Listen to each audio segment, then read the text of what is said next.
જમ્મુ અને કાશ્મીરના પહલગામમાં થયેલા આતંકી હુમલા બાદ ભારત અને પાકિસ્તાન વચ્ચે તણાવ વધી રહ્યો છે. આ વચ્ચે કેન્દ્રીય ગૃહ મંત્રાલયે દેશના તમામ રાજ્યોને નાગરિક સુરક્ષા વ્યવસ્થાને મજબૂત કરવા માટે એક મહત્વપૂર્ણ નિર્દેશ જાહેર કર્યો છે.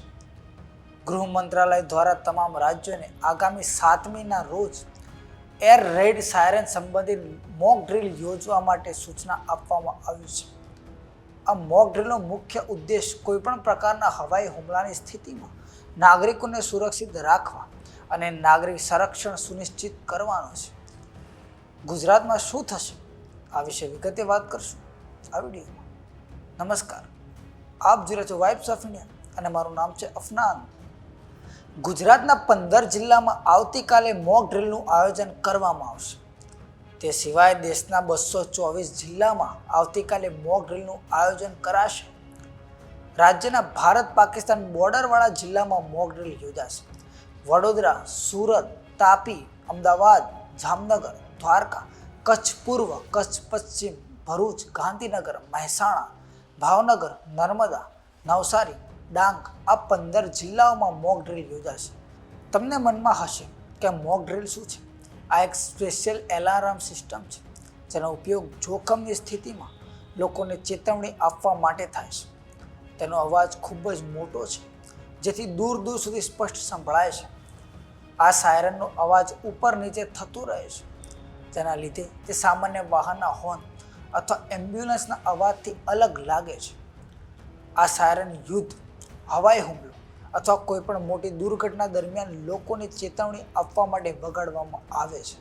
આ સાયરન પહેલાં 1962માં ભારત ચીન યુદ્ધ દરમિયાન, 1965માં ભારત પાકિસ્તાન યુદ્ધ વખતે, 1971માં ભારત પાકિસ્તાન યુદ્ધ વખતે અને 1999માં કારગિલ યુદ્ધ દરમિયાન વગાડવામાં આવ્યું હતું. આ સાયરન વાગે એટલે શું કરવું જોઈએ?